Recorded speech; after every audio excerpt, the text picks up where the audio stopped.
Hello বন্ধুরা, আশা করছি তোমরা সবাই ভালো আছো। চলে আসলাম নতুন একটি ব্লগ ভিডিও নিয়ে তোমাদের কাছে অনেক দিন পর। তো আজকে এসেছিলাম মাঠে, আমার ধানের ক্ষেতে জল আছে কিনা তাই দেখতে। তো দেখা হয়ে গেল যে জল ছিপছিপে বাতিয়ে আছে। তো তোমাদেরকে একটা জিনিস দেখাবো আজকে, যে আমাদের মাঠে কি কি চাষ হয়। আমাদের মাঠে বেশিরভাগ চাষ হয় কিসে সেটা তোমাদেরকে দেখাবো। বেশিরভাগ চাষ যেটা হয় আমাদের মাঠে, ধান তো হয়ই, এরপরেও হয় যেটা বেশি চাষ সেটি হলো পেয়ারা। যে পেয়ারা মানুষ সবচাইতে বেশি খেতে পছন্দ করে, কারণ পেয়ারা একটি এমন ফল যে ফল খেলে শরীরে অনেকগুলি পুষ্টিকর পদার্থ থাকে, যে পেয়ারার ভিতরে যেগুলো খেলে মানুষ অনেক রকমের রোগ ব্যাধি থেকে মুক্তি পায়, এবং সেটি একটি মুখরোচক খাবার, যেটি মুখরোচক খাবার যেন খেলে মানুষের মুখে স্বাদ আসে একটা।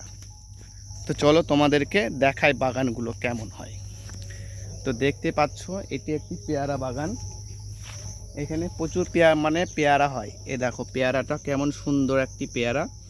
এটা হচ্ছে কচি একটি পেয়ারা, এখনও পুষ্টিকর হয়নি, তৈরি হয়নি। আর এটি পুরো ফুল পুষ্টিকর, মানে তৈরি হয়ে গেছে। তো এরকম ধরনের প্রচুর পেয়ারা বাগান আমাদের এলাকায় দেখা যায় আছে।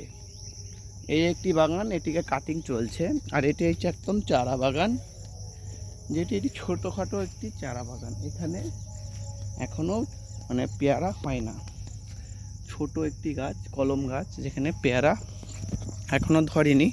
ধরলে কয়েকটি ধরবে, বেশি ধরবে না। আর এগুলো হচ্ছে ফুল বাগান, যেগুলোতে পেয়ারা এখন হয়। তো তোমাদেরকে পিছন ক্যামেরা দিয়ে আমি পুরোটা দেখাবো, কারণ সামনেকার ক্যামেরাতে দেখাতে একটু অসুবিধা হচ্ছে। তো দেখো, দেখো